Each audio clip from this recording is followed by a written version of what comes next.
Don't you see the day coming where we'll all have to have implants just to be able to buy things? You know, you take your arm and just run it over a scanner, and we know who you are, and your bank account is debited, and you get your groceries, and out of the store you go. You know, I think that's how a lot of people try to scare us on that, and that is scary. But I think it's really going to come the other way. I think it's going to come. They're going to sell it like, well, your health isn't good enough. We need to put this in to aid your health. Or it becomes that you can't compete at work with the guys that got the smart chip interfaces with their brains. You got to get one. It's going to come in that new car salesman kind of thing. What if people refuse, Roger? What if they say, I ain't going to get one? Well, you know something, it's going to be like cell phones. It's going to be like cell phones. They're not going to worry about it. Would you get one? No, not at this point. I certainly would not. No, what did you qualified that? You said at this point. What does that mean? Well, I don't know. If as an example, they gave me a life or death situation where, you know, now you can't live without this machine, like similar to a pacemaker. If they said that, we can extend your life 5-10 years because of a pacemaker, obviously we go forward and get it, right? Yeah, of course. Most people would. If they got a pacemaker down to a biochip size, I guess I'd have to sign on. Well, that's true. That's true, but do you think their motives then could be suspect, or is there any good cause here? Is there any humanity involved in any of this?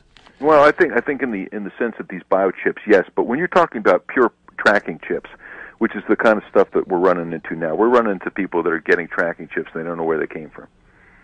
They can't remember. They don't know. That's amazing. They don't know where they came from. I mean, did they ever felt like they were stung, almost like a bee hit them? Maybe they got shot at from a distance or something. No, these things would have to be put in with one of these stents or injected at the local site. So somebody would either have to be under anesthetic, going for another surgery, or they lost time. And they're really small, aren't they? Oh yeah, they're the size of a grain of rice. Okay, I'm on your website, so get me to one of these biochips. How do I find it? Okay, you should be down at you should be at the harassment section. Are you in the harassment? No, I'm still on the front page. Okay, then there's a box there that's vibrating that says electronic harassment about the middle of the page. Middle of the page. Vibrating box. Okay, just click that. Click on that. All right, there I am. I'm in there now. Okay, now you're in the harassment section? Yep. Okay, then go on down till you see the biochip.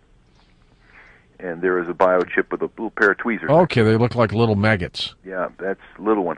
Now, if you click to the right, you see where it says the link there, nasatech.com, briefs? Hold on here. Do I click to the right on a picture? You click to the URL that says next to it. It says the newest version of a biochip implant. For more information. Oh, it says the NASA.com briefs. That thing. Yeah. Okay, click that. Yeah, that'll take you to the specifications for this thing and their intent on it. All right, I'm into that now.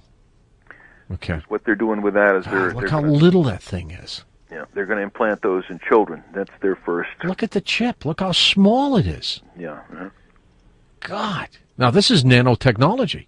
Yeah. All the way. Yeah. And one of these other links also has to do with there's another company here that's making neurochip interfaces. What they're attempting to do is to get these chips to integrate and lock in to an existing neurosystem, so that what they can do is they can put an interface in, and that's another way that they're going to get this done. Is they're going to say, well, we're going to link you to your home computer. What powers this chip, by the way? If you look at the patent discusses that muscular energy is the powering system for it. This particular one from NASA, I think, has a battery-powered system. But if you look at the patent on the GPS link, which I gave you there, earlier, that one will take you into the patent, and the patent discusses it as being power for a remote-activated receiver is generated electromechanically through the movement of body muscle. Unbelievable. The body does it. Yeah. Well, that's why that's why I like to put together a website like this. It actually goes to real data, real patents. We're not talking about pie-in-the-sky stuff here. We're talking about the United States government gave these people a patent for these things. Well, if the government didn't think it could be done, then they really shouldn't have issued a patent. Is this happening worldwide? I'm sure. Several of the people that have these chips have come down from Canada. I mean, the Japanese must be all over this stuff. Well, I'm sure it's worldwide. Who do you think the leader is in this kind of technology? Hard to say. Hard to say. I don't know. But I'm almost sure that the majority of the money is being spent by the Black Ops. Well, of everything you have worked with in your career as a private investigator specializing in electronic countermeasures, what do you see as the biggest danger to all of us?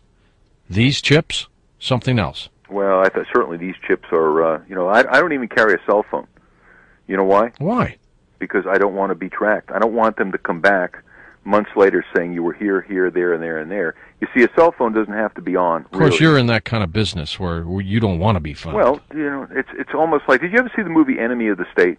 What was it about? Probably did. It was about a guy who got a little bit got too far into intelligence, and they decided to start tracking him down. But anyway, the point is that they found out that he was at a phone booth, and that was about an hour later. They found out he was a phone booth. They went to the satellite system, and they asked the satellites to go back for the past hour and play back everything that took place within their view. Was this with Kevin Costner? No, it was not. It was with a black actor. Okay.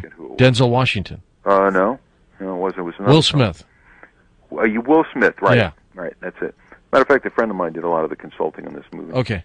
Anyway, to make a long story short, they went back into the database of the satellites and traced where his car went.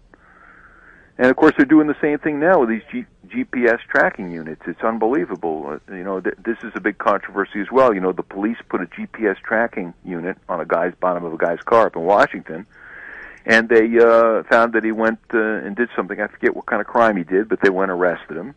And then the defense attorney said, well, you guys didn't have a warrant to put a GPS tracking device on his car. And so that's the big issue up there now, which is probably going to go up to the Supreme Court, is that can you put a tracking device on somebody's car without a warrant? Without a warrant. And up in the state of Washington is saying, yeah. Well, why don't they just go get the warrant? Won't they make it easier? Well, I guess what they're saying is that why should we need a warrant to track a car?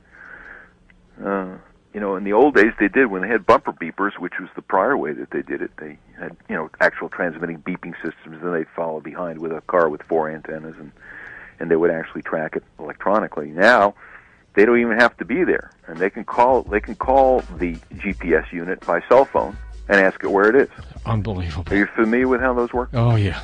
Yeah. Jeez. Yeah. I got a friend of mine named Mike Adler. He moves through the dark shadows, and he gives me a lot of terrific information. The guy's an amazing contact. All right, we'll be back. We'll talk with you more about some of those shadows. And yes, I tell you what, we'll open up the phone lines now, too. I've gotten more emails for Roger Tolsis than just about anybody I've ever had on. So we'll give you an opportunity to chat with him as well. I'm George Norrie. Back in a moment, your phone calls, more questions.